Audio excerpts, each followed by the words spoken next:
अस्सलाम वालेकुम to everyone. Italy 5 lakh से ज्यादा वीजे निकाल चुका है। ये वीजे सीजनल वीजे और नॉन सीजनल वीजे हैं। ये वीजे कौन कौन से होते हैं, सीजनल और नॉन सीजनल, और उसके अलावा वहां पर सैलरी कितनी है, खर्चा कितना आएगा, या फिर कौन से डॉक्यूमेंट चाहिए, अप्लाई कैसे करना है, वहां पर सैलरी कितनी है, आज इन सारी बातों को क्लियर करेंगे। इससे पहले आप मेरे यूट्यूब चैनल मुसाफिरोलॉजी को फॉलो कर लें ताकि हर नई आने वाली अपडेट आप तक पहुंच सके। सबसे पहले बात करते हैं सीजनल और नॉन सीजनल वीजे कौन से होते हैं। सीजनल वीजे 6 मंथ या 9 मंथ के होते हैं। ये आरजी वीजा होता है, लॉन्ग टर्म वीजा नहीं होता। जब वहां पर कोई सीजन स्टार्ट होता है, फ्रूट का या कोई ज़राअत के शोबे का कोई भी सीजन स्टार्ट होता है, तो देन वो वीजे ओपन करते हैं, आरजी वीजे, देन उनको लेबर्स की जरूरत होती है। उसके बाद आप इस सीजनल वीजे को लॉन्ग टर्म वाले वीजे में कन्वर्ट करवा सकते हैं।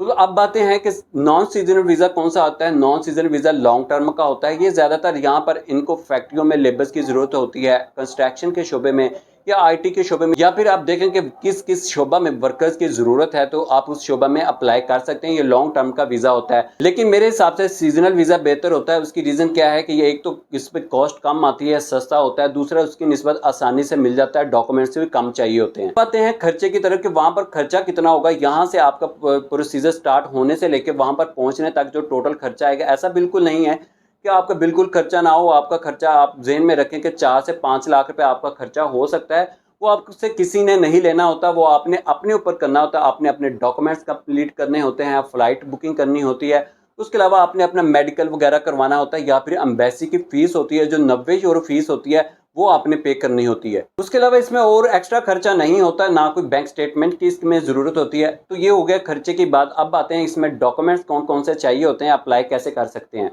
तो सबसे पहले जो किसी भी आप कंट्री का वीजा अप्लाई करते हैं, सबसे पहला जो डॉक्यूमेंट होता है वो सीवी और आपका कवर लेटर होता है। देन आपने अप्लाई करना होता है उनकी वेबसाइट पर। वेबसाइट के नाम भी मैं नीचे लिख दूंगा। तो आपने देन वो आपने एम्प्लॉयर से रब्ता करना होता है। वो एम्प्लॉयर आपको ईमेल करता है, ईमेल पे आपसे रब्ता होगा। आप उसको वीडियो के तौर पर आप अपना काम दिखा सकते हैं या पिक्चर भेज सकते हैं, जैसे उसकी डिमांड हो। अगर आपको उसका काम पसंद आ जाता है, देन वो आपका ऑफर लेटर जो है वो इटली के एम्बेसी में अप्लाई करता है। देन वो आप वहाँ से जब ऑफर लेटर मिलता है, वो आपको ऑफर लेटर भेजता है। वो आपने ऑफर लेटर और आपने अपने कंप्लीट डॉक्यूमेंट लेके इस्लामाबाद एम्बेसी में, जो इटली की एम्बेसी है, वहां पर आपने अपने डॉक्यूमेंट जमा करवाने होते हैं। देन आपको वीज़ा मिलता है। अब इसमें डॉक्यूमेंट कौन से चाहिए? रेगुलर डॉक्यूमेंट्स है जो किसी भी कंट्री में वीज़ा अप्लाई करते वक्त आपको डॉक्यूमेंट्स की ज़रूरत होती है। सबसे पहले आपको एक पासपोर्ट की ज़रूरत होती है। उसके अलावा आपको CNIC कार्ड की ज़रूरत होती है। इनकी आपने फ़ोटोकॉपी ज़रूर करवा लेनी है। उसके अलावा आपको पिक्चर्स की ज़रूरत होती है।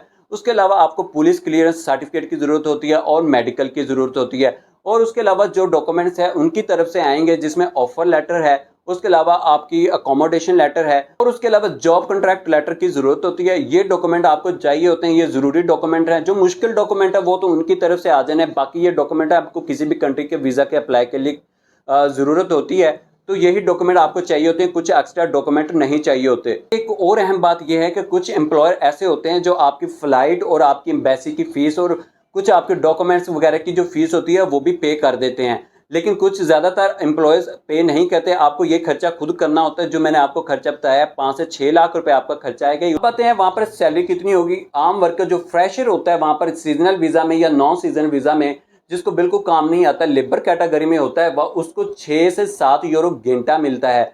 और उसके अलावा अगर 8 घंटे वहाँ पर काम करना होता है, 8 घंटे में 1 घंटा ब्रेक भी होती है, और 8 घंटों का आपको 50 से 55 यूरो मिलते हैं। अगर आप एक महीने की बात करें तो एक महीने में आपको 15 से 1600 यूरो और कुछ काम में 2000 यूरो तक फ्रेशर्स को मिल सकते हैं। इसका वीज़ा आप खुद से अप्लाई करें, किसी एजेंट के पास जाने की जरूरत नहीं होती। बहुत सारे पैसों को आप बचा सकते हैं। वरना आपको पता है इटली का वीज़ा कितने में मिल रहा है, पाकिस्तान में या इंडिया में। तो ये जो उन्होंने 5 लाख वीज़े निकाले हैं, ये पाकिस्तान, इंडिया और श्रीलंका और बांग्लादेश से ही लोगों को लेकर जाते हैं। बहुत सारे पाकिस्तानी जो है वो वहाँ पर खुद से वीज़ा अप्लाई करके जाते हैं, तो कोई मुश्किल काम नहीं है।